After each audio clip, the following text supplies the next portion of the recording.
cooking a mutton curry 101. I'm going to explain to you the ingredients that we use to cook a mutton curry, and these are the ingredients. We have chopped up 1 whole onions, a medium-sized onions in fine, and next to the onions you'll see there's some 4 cloves that's crushed, and then we have mixed herbs which is made up of thyme, coriander, mint and parsley, which is chopped up fine. And then we have tomatoes that's diced. In the tomatoes you'll see there's some ginger and garlic, homemade ginger and garlic. And then we've got some curry leaf that's torn apart, and that gives it the flavor. We have a kilo of mutton or lamb, and in the lamb you'll see there's some chopped herbs, the same herbs made up of thyme, mint, coriander and parsley that's chopped up fine, and in it you'll see there's some ginger and garlic as well as some curry leaf. The spices that we use, which is garam masala, jeera, extra curry powder and dhania powder, and then we have potatoes that's sliced in halves, and then we have coriander for garnishing, and we've got oil, sunflower oil and fine salt. Let's start with the preparation. First, what I'd like to do is that I'd like to marinate the meat. I'm going to be using the spices, some of the spices to marinate the meat. I'm going to start with the salt. So we're going to sprinkle a little bit of salt, not too much. And then I'm going to take a little bit of jeera powder, just half a teaspoon of jeera powder, half a teaspoon of garam masala,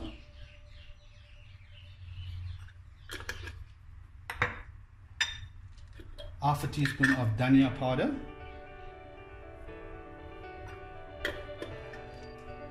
and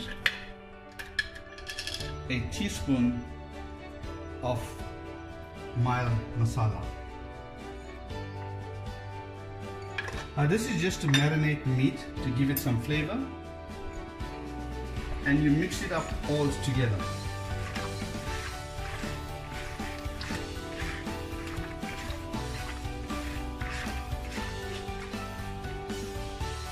And you leave it to settle for a little while.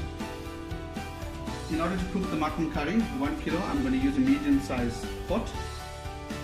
We first heat up the pot, and we're going to add around about 100 millimeters of oil. So it just depends how much you are cooking.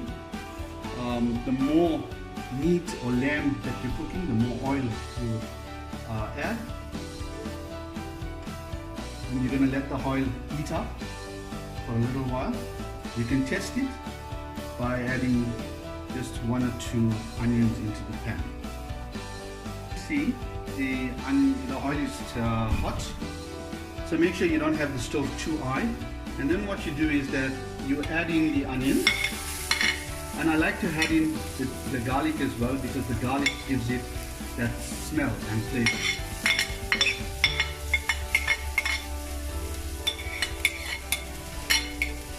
So make sure you stir it out evenly.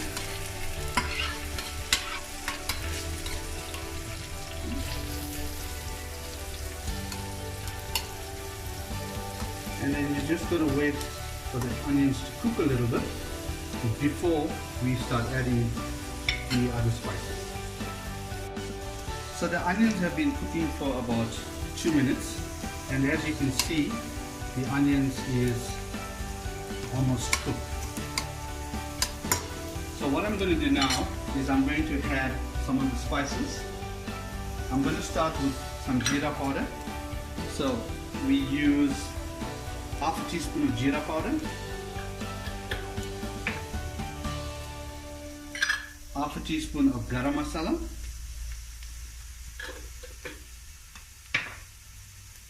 and half a teaspoon of dhania powder.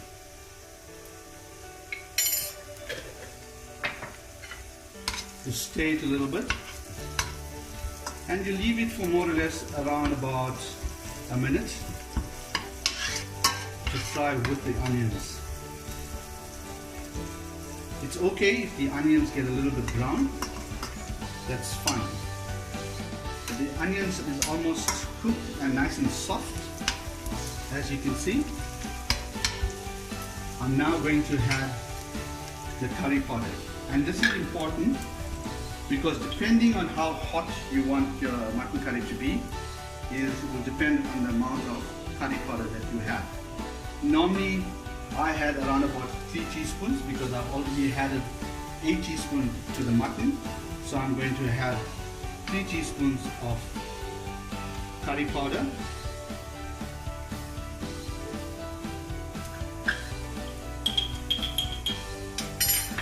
And I'm going to stir it. It's important that you don't leave the curry powder too long because it will burn. So all you want is that the curry powder to cook, and you'll be able to get the smell. So you could leave it for around about 30 seconds and let the curry powder cook. And once the curry powder has turned a little bit dark, as you can see, it's starting to turn a little bit dark, is you add in the meat, the lamb. Just give it a quick stir and you pour in the lamb.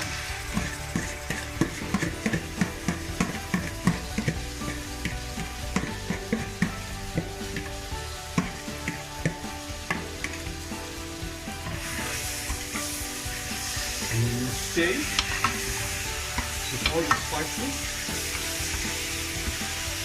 And the reason you do that is all the juices from the meat will start releasing, and it will start cooking with the spices.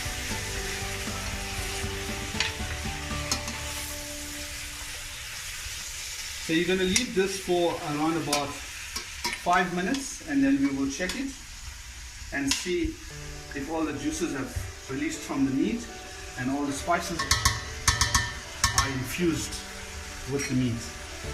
We covered our meat up, and we're going to leave it for about 5 minutes, and then we will check on it after that.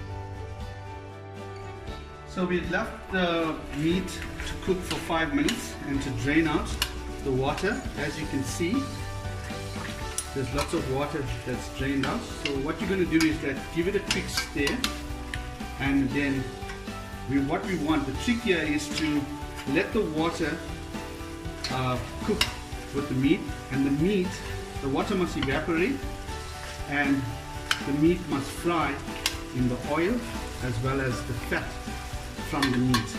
So I'm going to leave it for a few more minutes. I'm going to give it a quick stir, cover it up, and I'm going to leave it for, let's say, another 5 minutes. So as you can see, the water has drained out and there's oil, so the meat is starting to fry with the fat and the oil. And at this point, you are going to add in your tomato with your curry leaf. You just give it a quick stir, and your ginger and garlic, and you add it in. Be careful not to let it burn. If you want, you can reduce the heat. So I got it at 7, so what I want to do is reduce it to 6. And then at the same time, I want to add in my herbs, which is your mint, your thyme, your coriander, and your parsley. So this gives it more flavor to the curry. And then what I'd like to do is that to have a little bit more flavor, and this is my secret, is that I'd like to add in a few more spices if you want to. Some black pepper. You just sprinkle a little bit around. Some white pepper. Gives it a little bit more flavor. Some rosemary and olive. A quick sprinkle. And then your paprika. Now your paprika, what it does is that it gives the curry this rich red coloring and flavor. So it makes the curry a nice, gives it that nice red look. So as you can see, it's already starting to turn nice and red. It just looks like it's very hot, but it's not. So you give it a quick stir, and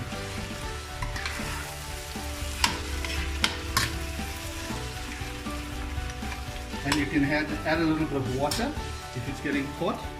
So what I'm going to do now is just add a little bit of water, just to let the tomatoes cook.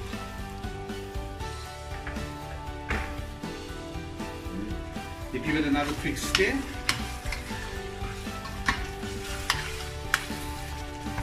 You can see the curry now is starting to take shape. So you cover it up and you leave it for about 3 to 4 minutes where the tomatoes will cook. I'm going to check the curry, and as you can see, the tomatoes are cooked. So this is important. You got to make sure that the tomatoes are cooked. Give it a quick stir, and at this point what you want to do is also check the salt in the curry. So I'm going to check the salt.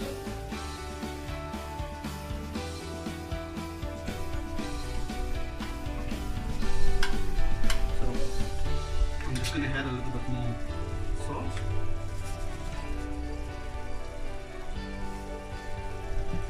And I'm going to add a little bit more water, and then what I'm going to do is I'm going to leave it to cook. So don't add too much of water, just add enough where the meat is actually covered, and then you can let the meat cook with all the spices and ingredients. So you can leave it for around about 10 minutes. So now we're going to check the curry, and it's been about 10 minutes. So as you can see, the curry is getting thick and the meat is also getting soft. So at this point what you want to do is you want to add in the potatoes. So I had the potato soaking in water so it doesn't get black, and I'm going to pour in the potatoes with the water and give it a quick stir. And then what I want to do is that I want to make sure that the potatoes are covered, so I'm going to add in more water. So just make sure the potatoes are nice and in the curry. Potatoes also make the curry a little bit thick and gives it that nice texture. So I want to add in more water. And cover the potatoes up. Make sure my potatoes are nice and covered.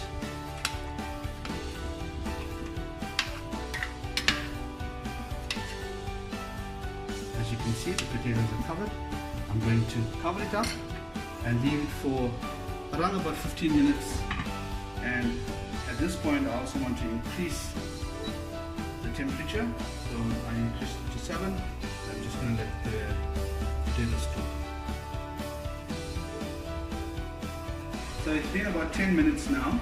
So we want to check on our curry and check the potatoes. The potatoes are soft, and as you can see, the potatoes are starting to cook. So if you want to check if the potatoes are cooked, so you just use your spoon and you can press into the potatoes. You can see they're almost cooked.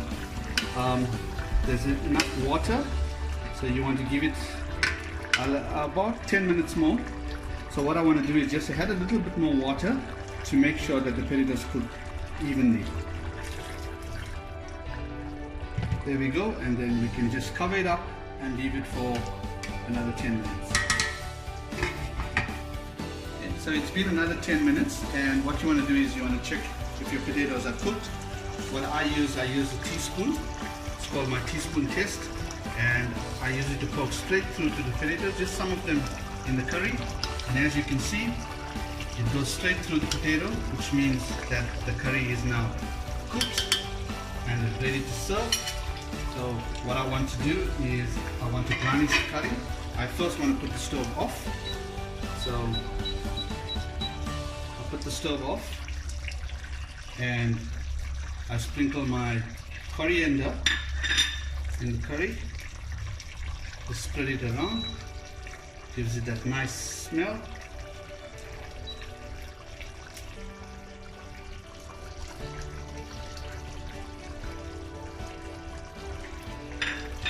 And you cover it up and you leave it to simmer. And that's your mutton curry.